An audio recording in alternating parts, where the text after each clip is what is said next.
नमस्कार, जय महादेव। मैं हूं एस्ट्रोलॉजर कृष्ण शर्मा। आप सबका ज्योतिष टॉक यूट्यूब चैनल पे बहुत बहुत स्वागत है। साथ ही हमारे फेसबुक पेज को और यूट्यूब चैनल को सब्सक्राइब करना, लाइक करना, शेयर करना बिल्कुल ना भूलें।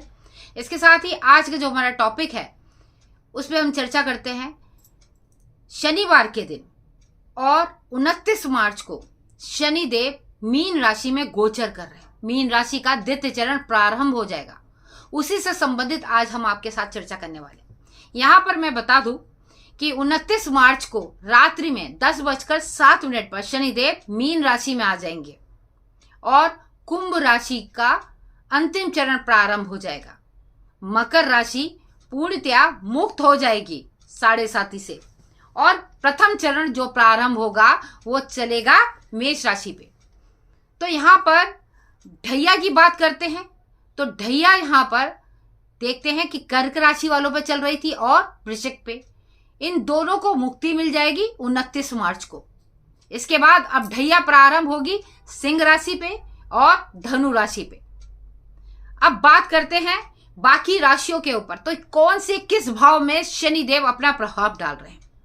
प्रथम भाव पे अगर हम देखते हैं तो प्रथम भाव पे यहां पर मीन राशि पे तो डाल ही रहे हैं, मगर राशियों से प्रारंभ करें तो मेष राशि में 12वें भाव से शनिदेव अपनी दृष्टि और अपना प्रभाव डाल रहे हैं। शनि की 7:30 भी प्रारंभ हो रही है। इस दौरान आपको बहुत ही ज्यादा कहते हैं पुरानी चीजें आपकी उखड़ के आएंगी। कहते हैं जो हमने कर्म किए थे वो हमारे सामने आएंगे। कोई भी जो आपने गलती की है उसका आपको भुगतान करना पड़ेगा। शराब और कह सकते हैं कि किसी के साथ में आपने अगर कुछ गलत किया है तो वो सारे जो प्रभाव है, वो सारी चीजें हैं, वो आपको कहीं ना कहीं कष्ट देने वाली है, जिसकी वजह से आप मानसिक रूप से बहुत ज्यादा परेशान रहेंगे। हेल्थ इश्यू आपके साथ चालू हो जाएगा और इस दौरान यात्राओं के भी योग जो आपको पसंद नहीं होंगे वो भी बनते हुए नजर आएंगे, क्योंकि मीन राशि में उसी दिन सूर्य ग्रहण पड़ रहा है, जो साल का पहला सूर्य ग्रहण है। दोपहर में 29 तारीख को 2:20 पर प्रारंभ होगा और कब तक 4:17 तक रहेगा। यह भारत में दिखाई नहीं देगा, मगर मीन राशि में पड़ रहा है तो इसका प्रभाव जरूर पड़ेगा। और अब बात करते हैं कि हम अंत में बताएंगे आपको उपाय, इसीलिए हमारे साथ अंत तक बने रहिएगा हमारे वीडियो में। यहां पर हम बात करते हैं वृष राशि। तो वृषभ राशि वालों, आपके लिए यहां देखते हैं आपको 11वें भाव से शनिदेव अपने प्रभावित कर रहे हैं, जो आपके लिए बहुत अच्छा है, लाभ का है। आपके आय के स्रोत बनेंगे आपके लिए बहुत ही अच्छे, क्योंकि मित्र हैं आपके, शुक्र के मित्र कहलाते हैं शनिदेव और वृषभ राशि में बहुत ही ज्यादा अपना शुभ फल भी देते हैं। तो आपके लिए बहुत ज्यादा उत्तम रहने वाला है। आय के अलग अलग स्रोत बनेंगे, कामकाज में आपको बढ़ोतरी मिलेगी, कहीं ना कहीं अचानक आपको बेनिफिट प्राप्त हो सकता है। इसके बाद करते हैं मिथुन राशि वालों। तो मिथुन राशि वालों, आपके लिए यहाँ पर कर्म भाव से, 10वें भाव से अपना प्रभाव डाल रहे हैं शनिदेव। यहाँ पर एक बात बताएंगे कि आपको कार्य क्षेत्र में बहुत ज्यादा उन्नति आपको प्राप्त होगी अगर आप मेहनती होंगे। ये मत सोचिए कि आपके ऊपर अच्छा प्रभाव डालेंगे, आपके कर्मों के अनुसार न्याय के देवता, कर्म के देवता आपको फल देंगे। इसके अलावा किसी के साथ आपको गलत अगर आपने व्यवहार करा है या किसी मजदूर का आपने दिल दुखाया है या किसी का हक छीना है तो शनि देव हमेशा कुपित रहते हैं। अपने चाचाओं के साथ अच्छा अगर आपका रिश्ता रहेगा तो भी शनि देव आपसे बहुत ज्यादा प्रसन्न रहेंगे। यहाँ पर आपको बहुत नई अगर जॉब की जरूरत है इस समय तो आपके जॉब के ऑफर भी आपको प्राप्त हो सकते हैं। जॉब में इंक्रीमेंट हो सकती है, पदोन्नति हो सकती है और कहीं ना कहीं थोड़ी बहुत तो दिक्कत आपको आपके परिवार की तरफ से हो सकती है, संतान की तरफ से हो सकती है। हेल्थ इशू थोड़ी बहुत बने रहेंगे, मगर यहाँ पर आपके करियर में आपके लिए बहुत ज्यादा उत्तम रहेगा।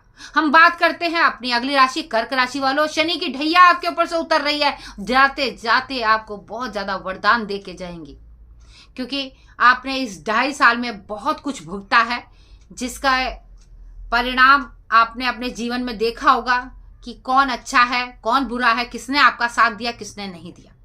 तो यहाँ पर शनिदेव आपके ऊपर बहुत ज्यादा अच्छा यानी कि प्रभावशाली होने वाले, क्योंकि भाग्य का साथ मिलेगा। 9वें भाव से शनिदेव अपनी दृष्टि डाल रहे हैं तो भाग्य आपका पूर्णतया आपका साथ देने वाला है। हम बात करते हैं अपनी अगली राशि सिंह राशि। सिंह राशि वालों, अष्टम भाव से शनि देव अपना प्रभाव दिखा रहे हैं और आपके ऊपर शनि की ढैया प्रारंभ हो जाएगी। तो आपको सचेत रहना है। आपके राशि के जो स्वामी है सूर्य इस साल के राजा भी हैं, मंत्री भी हैं, मगर शनि की ढैया जो प्रारंभ हो रही है वो आपको संकेत देती है, क्योंकि अष्टम भाव से प्रभाव डाला है कि आप अगर वाहन चलाएं तो सोच समझ के चलाइएगा या अपने आप को ध्यान में रखना, अन्यथा आपके पैर से संबंधित कोई समस्या हो सकती है, यानी फ्रैक्चर हो सकता है, आपकी हड्डियों पर असर पड़ सकता है।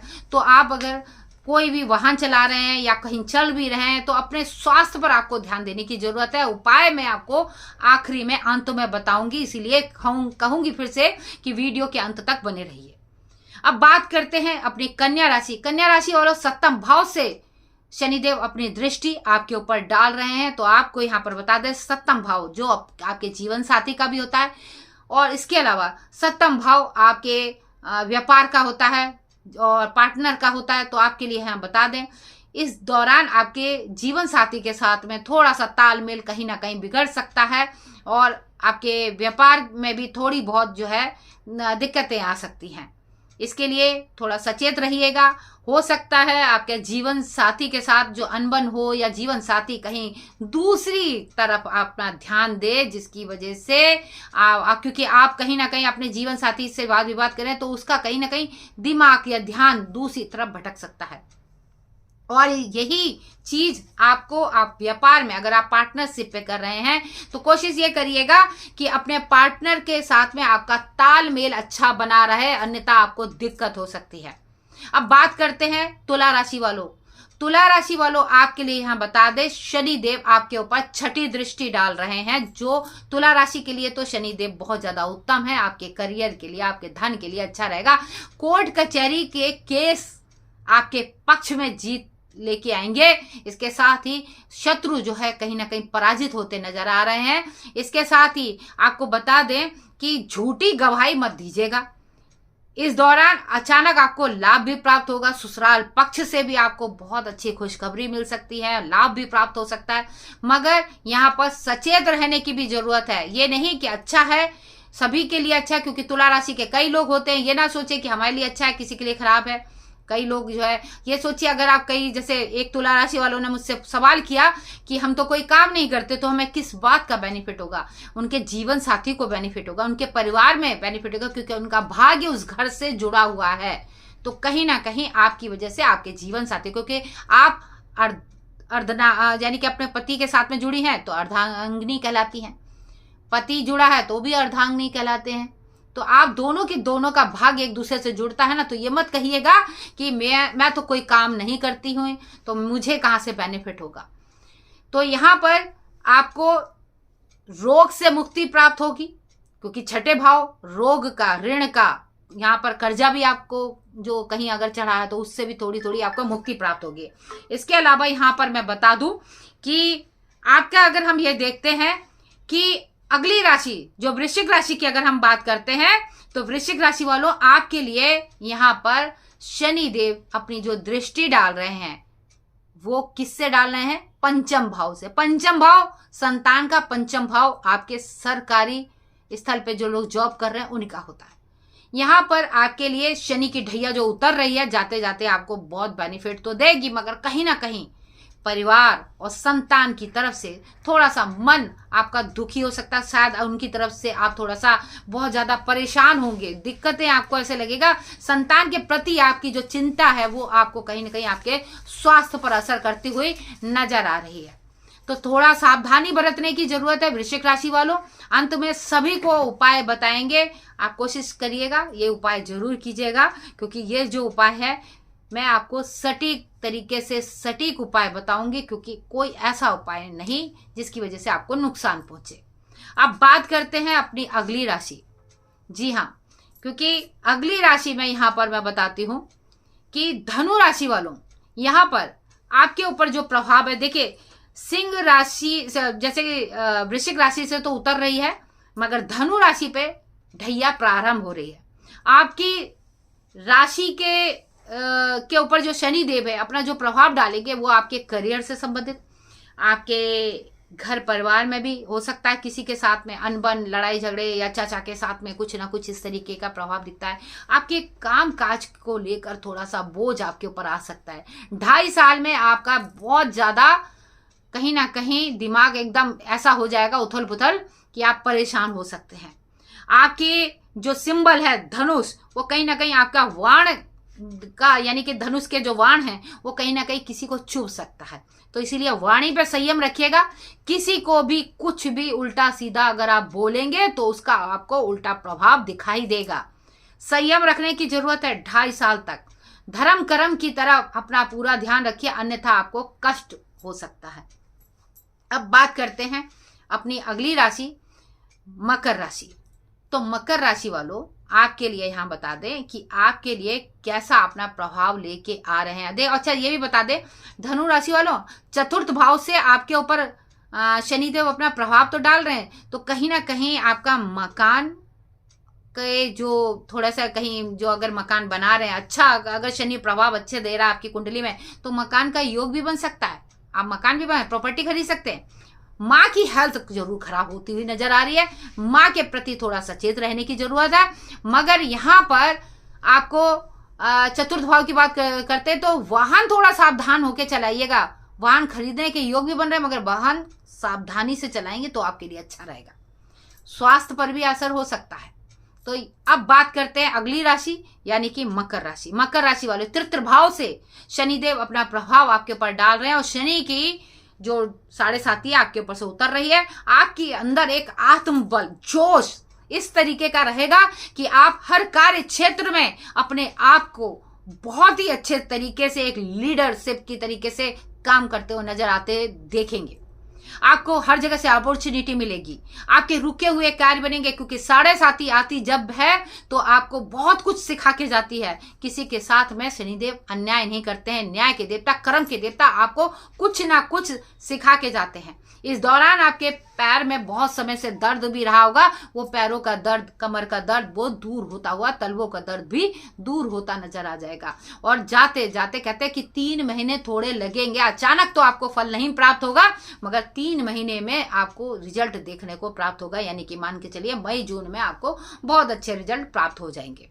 अब बात करते हैं अपनी मिथुन कुंभ राशि के बारे में। तो कुंभ राशि वालों, आपके लिए बहुत अच्छा है, क्योंकि आपके लिए यहाँ पर मैं देखती हूँ द्वितीय भाव जो धन भाव है वहां से अपना प्रभाव शनिदेव डाल रहे हैं, जो आपके लिए बहुत अच्छा है, क्योंकि आपके राशि के स्वामी भी हैं। तो आप जो है शनिदेव को इतने समय से अगर आप प्रसन्न कर रहे तो इस दौरान आपकी आंखें खुलेंगी, क्योंकि कौन आपका अपना है, कौन पराया है, कौन, चाहे वो आपका अपने घर का हो, चाहे आपका जीवन साथी हो, चाहे आपके दोस्त हो, चाहे आपके जॉब कर रहे हो, वहां पर भी उन लोगों से, उनकी सच्चाई से आपको अवगत कराएंगे। इस दौरान आपको थोड़ा सा कहीं ना कहीं परेशानी बहुत होती नजर आती है, मगर यहाँ पर आर्थिक लाभ आपको प्राप्त होगा, पदोन्नति भी आपको प्राप्त होगी, क्योंकि कहीं ना कहीं जो आपने संयम रखा है, जिसकी वजह से शनि देव आपसे प्रसन्न रहेंगे और आपके ऊपर भी अपनी कृपा दृष्टि रखेंगे। अंतिम चरण चलेगा। इस अंतिम चरण में आपको बहुत कुछ दिखाएंगे कि कौन आपके साथ में, क्योंकि इस दौरान आपको मेहनत करना भी आपको बहुत अच्छे से आ जाएगा, क्योंकि अभी जो बीते समय में आपने बहुत कुछ भुगता है। जीवन साथी के स्वास्थ्य पर भी आपका असर दिखेगा। जीवन साथी के साथ में थोड़ी वाद विवाद हो सकता है, यहाँ पर आपको सावधानी बरतने की जरूरत है। हम बात करते हैं मीन राशि वालों, आप ही की राशि में आए हैं शनिदेव, तो कहीं ना कहीं आपके लिए अपना पूरा प्रभाव जो डाल रहे हैं, यानी कि प्रथम भाव, यानी कि जो हमारे पूरे शरीर के ऊपर, देखिए प्रथम भाव हमारी जड़ होती है, उस जड़ों में से सारी शाखाएं निकलती हैं, वो बताती हैं। तो यहाँ पर प्रथम भाव से डाल रहे हैं। इस दौरान आपको परेशानी, दिक्कतों का सामना तो होगा। अचानक बहुत एकदम टेंशन हर जगह से आएगी, मगर घबराने की जरूरत नहीं है, क्योंकि आप ही के लिए यहाँ पर मैं बता दें कि आपकी जो राशि में 6 ग्रह एक साथ बैठेंगे। 28 को चंद्रमा और आ जाएगा, पहले तो 5 हैं, 6 और आ जाएंगे। और साथ में शनि और राहु का 50 योग है, जो हेल्थ पर इश्यू डालेगा। कहीं ना कहीं इस दौरान अगर आप नशे की लत आपको लगती है, तो आप 50 योनि में क्या होता है कि आप पैसे को एकदम पानी में बहा देंगे, अपने खून को जला लेना, अपनी हेल्थ को खराब करना, हेल्थ इश्यू आपके साथ में हो सकता है। तो यहाँ पर आपको सावधानी बरतने की जरूरत है। अपने को अध्यात्म की तरफ थोड़ा झुकाव करें, वही आपके लिए बेनिफिट रहेगा, क्योंकि आपकी राशि है जल तत्व की और शनिदेव है वायु तत्व के। तो जहां पर कहीं वायु और अग्नि का जहां प्रभाव होगा ना, वहां पे भी दिक्कतें आएंगी। जहां वायु और जल का होगा वहां पे भी दिक्कतें आएंगी, क्योंकि जब वायु जल पे आती है तो एकदम जल तूफान की तरह कैसे उड़ता है, कहीं ना कहीं आपको दिक्कत देता है। इसी तरीके से जब अग्नि पे आती है तो अग्नि की लपटें ऊंची होती हैं, जैसे मेष राशि पे है, सिंह राशि पे है और वृश्चिक पे है, तो वो अग्नि की लपटें कहीं ना कहीं, और धनु राशि पे तो ये दिक्कतें देते हैं। यहाँ पे मैंने आपको ये सारी चीजें बता दी। अब बात करते हैं उपाय की। उपाय के लिए आपने क्या करना है, एक नारियल लीजिएगा, अपने सर से लेके पैर तक धागा लीजिएगा, उसको आपने नारियल में लपेटना है। काजल का टीका लगाइए, रोली का मत लगाइए। कभी भी शनिदेव के मंदिर जाए, रोली का तिलक बिल्कुल नहीं लगाए। काजल की डिब्बी उनको अर्पित करें। जीवन में लगने वाले कलंक से आपको मुक्ति मिलती है। इसके बाद आपने काजल का तिलक लगाकर उसको बहते हुए जल में प्रभावित करें या शनिदेव पे चढ़ा दीजिए। इसके बाद शनिदेव को जब भी तेल चढ़ाएं तो एकदम साइड में किनारे पे खड़े होकर चढ़ाइए, और अपने हाथों को बांध कर हमेशा जो है उनको मत्था टेकना है। आप कभी भी हाथ मत जोड़िएगा। शनिदेव के पैरों अंगूठों पे आपने निगाह रखनी है, क्योंकि उनके पैरों को अंगूठों पे ही निगाह रखने से ही आपको कृपा दृष्टि उनकी प्राप्त होगी। क्योंकि उनकी अगर कृपा दृष्टि चाहिए तो आप उसी अनुसार, नियम अनुसार जैसे होता है, डिसिप्लिन में चलेंगे तो आपके ऊपर शनिदेव अपनी कृपा दृष्टि बनाएंगे। इसके अलावा आप लोहे की कील हो गई, तिल के लड्डू हो गए, खिचड़ी हो गई, सतनजा हो गया, काले कपड़े हो गए, नीले कपड़े हो गए, और इस अपराजिता के फूल हो गए, ये सारी चीजें अगर आप चढ़ाते तो बहुत ज्यादा उत्तम होता है। इसके अलावा कच्चे कोयले हो गए, वो काले कपड़े में लपेट के 1.25 किलो के करीब अपने ऊपर से उसार कर बहते जल में प्रभावित कर दे, या फिर धोबी है या किसी को भी दे दीजिए। सरसों का तेल है जो आपकी पीड़ा को कम करता है। शनिदेव के सामने हनुमान चालीसा का पाठ जरूर करिएगा। हनुमान जी को भी आप चमेली का तेल चढ़ाते हैं, चोला चढ़ाते हैं, यकीनन आपको हनुमान जी की कृपा प्राप्त होगी। वीडियो बड़ा हो रहा है मगर सुनिए जरूर, क्योंकि ये आपके लिए काम की चीज है। अब इसके बाद यहाँ पर बताते हैं आप और क्या कर सकते हैं। लोहे की चीजें हो गई, जैसे तवा हो गया, तवे के ऊपर आपने क्या करना है, तिलक यानी कि लगा दिए, ओम शम लिख दीजिएगा। ये तवा जो है आप किसी को दे दीजिए, वो रोटी है उसमें बनाए। उसके बाद लोहे का चिमटा, उसमें भी आपने जो है शम लिख के वो भी आप दान कर दीजिएगा, ये भी आपके लिए अच्छा रहेगा। चाकू का दान करना अच्छा रहता है। ये सारी चीजें अगर आप करते हैं शनिदेव बहुत ज्यादा प्रसन्न होते हैं। चप्पल का दान करना, छाते का दान करना, क्योंकि गर्मी का मौसम है, ये आने वाला समय आपको बहुत ज्यादा गर्मी से एकदम पीड़ित कर सकता है। तो गर्मी का समय इन सब चीजों को आप दान करेंगे अच्छा रहेगा। जितना हो सके पीपल वृक्ष पे आपने मीठा जल चढ़ाना है, और शाम को 4 बजे के बाद ही आप शनिदेव की पूजा करेंगे। धूप में करेंगे तो आपको पीड़ा देगी, छाया में करेंगे तो आपको राहत मिलेगी, क्योंकि शनिदेव छाया पुत्र है। इसीलिए इस तरीके का जो अगर आप उपाय करते हो तो आपको शनि देव की कृपा आपके ऊपर बन जाती है। हनुमान चालीसा का पाठ करते रहिएगा। ढैया और 7.5 वाले और जिनके ऊपर से उतर गई है, ये मत सोचिए कि उतर गई अब आपका कुछ नहीं बिगाड़ सकते, नहीं। बहुत सारे उपाय बताएंगे, क्योंकि वीडियो बहुत ज्यादा लंबा हो गया है, तो इस पे हम बाद में चर्चा करेंगे। तब तक के लिए मैं यही कहूंगी, हमारे चैनल को सब्सक्राइब करना, लाइक करना, शेयर करना बिल्कुल ना भूलें। और साथ ही ये कहेंगे कमेंट्स बॉक्स में आप जरूर लिखिएगा हर हर महादेव, ताकि मुझे पता लगे आप कहां से हमारा वीडियो देख रहे हैं। आज के लिए बस इतना ही, मुझे दें इजाजत। हर हर महादेव।